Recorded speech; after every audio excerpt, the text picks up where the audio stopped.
Halo teman-teman, kali ini langsung aja ya, waktunya ngerawat preci lagi. Seperti biasa, sebelum perawatan, pastinya pantau kondisi burung dan sangkar. Gimana kicaunya, makanannya, seperti pur, buah, air minum, dan kotorannya. Dan ini saya bawa keluar dulu buat diangin-anginkan, biar kondisi burung tidak drop ya. Jangan langsung dijemur, karena ini burung saya taruh di dalam ruangan. Jadi jika langsung kena sinar matahari, takutnya burung drop ya teman-teman suhu badannya. Ini hanya analogi saya saja teman-teman, dan sembari angin-anginkan ini saya jajarkan dulu, siapa tahu mau berkicau atau saling ngeriwik ya, bunyi-bunyi seperti itu ya teman-teman. Dan setelah beberapa saat langsung saja saya jemur, lepas semua cepu untuk nantinya kita isi kembali ya teman-teman. Dan tidak lupa dimandikan dan bersihkan sangkar. Dan rawatan saya hanya rawatan simpel saja, seperti semprot selang untuk sangkar, dan untuk burung disemprot pakai semprotan burung saja, karena ini burung kecil teman-teman. Kalau pakai selang malah nantinya burungnya yang terlempar karena derasnya air ya teman-teman kalau pakai selang. Karena ketika disemprot atau mandi, burung biasanya itu nyisir bulu ya setelah mandi ya teman-teman. Dan kadang metode ini juga bisa bantu kesehatan bulu burung, karena burung saya yang satu ini bisa teman-teman lihat di atasnya itu tuh bulu kepalanya masih botak ya teman-teman, dan list kacamatanya juga tidak jelas seperti putus-putus itu ya. Mudah-mudahan saja bisa tumbuh lagi.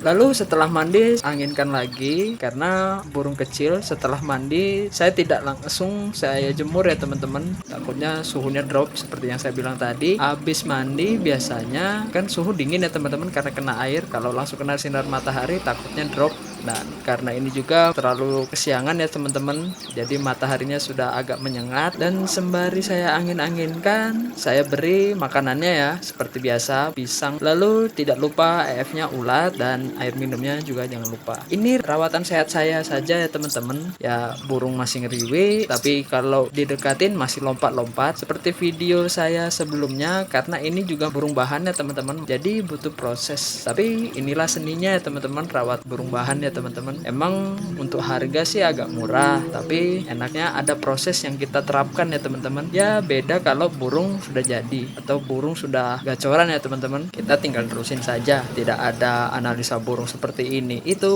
Ini hanya rawatan simple dan low budget saja teman-teman menurut versi Belajar Kicau ya. Dan ketika sudah rawatan dan angin-anginkan, saya kasih masuk ke dalam lagi nih teman-teman, karena tujuan saya mau lebih jinak lagi. Jadi saya bawa ke dalam dan saya coba pancing dengan MP3 ini, biarpun hanya cacit-cacit, yang penting burung sudah mau nyaut ya teman-teman ketika kita pancing pakai MP3. Ya namanya proses teman-teman, ada waktunya juga seperti itu. Nah teman-teman, saya kira cukup untuk cerita hari ini. Terima kasih buat teman-teman sobat kicau yang sudah menyaksikan, dan buat teman-teman jika ada saran atau masukan boleh isi kolom komentarnya ya teman-teman. Siapa tahu ada diskusi sesama pecinta burung. Terima kasih, semangat, tetap belajar.